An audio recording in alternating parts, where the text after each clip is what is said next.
Supreme Court Justice Stephen Breyer is ready to retire, giving President Biden the first chance to nominate a justice to the High Court. During his time on the campaign trail, Biden vowed to make historic changes to the Supreme Court. Number one, I committed that if I'm elected president, have an opportunity to appoint someone to the courts, I'll appoint the first black woman to the courts. It's required that they have representation now. It's long overdue.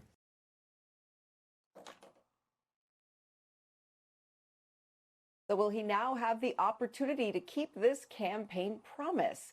We have team coverage of this breaking news. Joining us now is White House correspondent Rarione Maniece with the latest developments.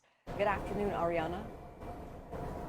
Good afternoon, Laverne. Supreme Court Justice Stephen Breyer is 83 years old. He is the oldest member on the Supreme Court. Now, this has led liberal activists and even some Democrats urging him to retire to give President Biden the opportunity to appoint a liberal justice, especially due to the fact that Democrats, they have a narrow majority in the Senate. Now, looking ahead, there will be much focus on who the president will appoint to fill his first Supreme Court vacancy.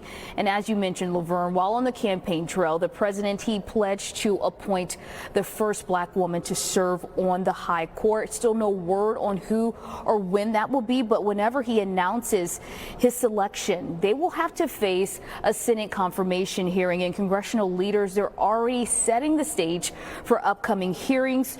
We received a statement from Senate Majority Leader Chuck Schumer, who praised the service of Justice Breyer, but he also went on to say that President Biden's Supreme Court nominee will receive a prompt hearing in the Senate Judiciary Committee.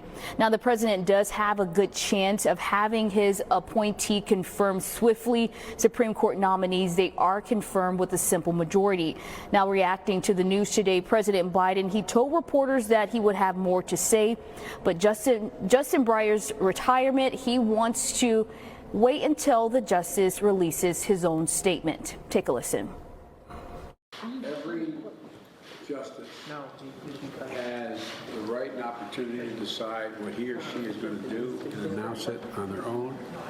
There has been no announcement from Justice Breyer. Let him make whatever statement he's going to make, and I'll be happy to talk about it later. Thank you so much.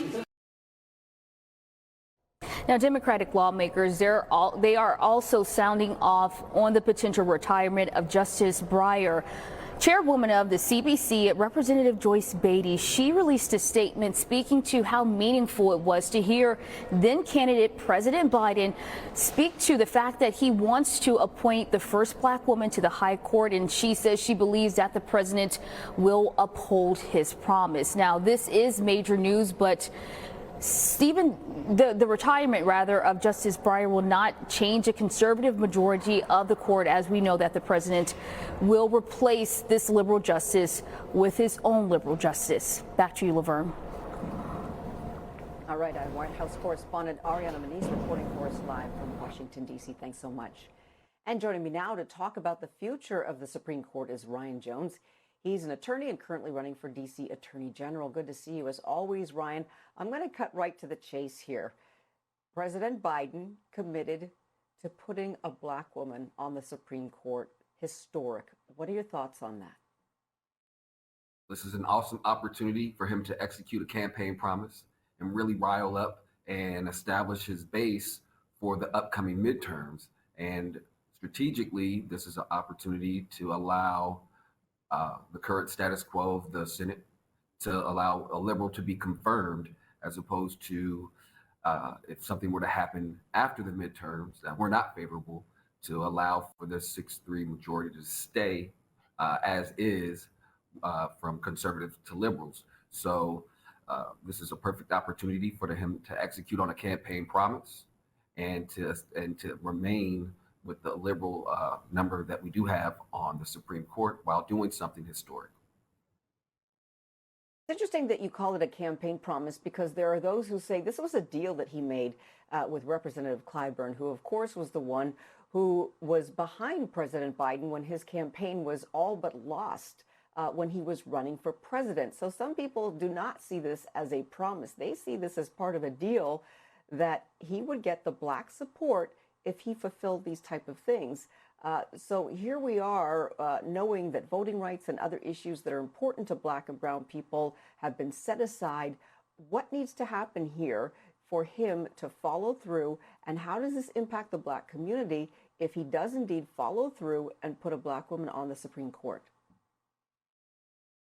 Look, having a campaign deal or promise made and having it executed, one establishes that confidence in the executive branch. I think having that historic person sit on the bench will allow for reflection of thought and decision making that affects many people in the United States as is. And that means you have issues like affirmative action back before the Supreme Court, having a person of that mind who most likely would have benefited from affirmative action, sitting there making a decision about it matters. It has effects for today and years to come. One of the front runners or names that's being tossed around that we're hearing a lot about is Brown Jackson. She has had extensive experience with the courts. What are your thoughts on who could potentially end up on the court? I think there's a short list of 3 that were proffered so far. I believe that there may be more out there. I know that there are 2 female Black chief judges here in the District of Columbia. I offer that only to say that the list could grow. And so I'm excited about the prospect, no matter who it is, and look forward to seeing that their decisions through their career will be looked at favorably for what we could expect for them to make at the highest court.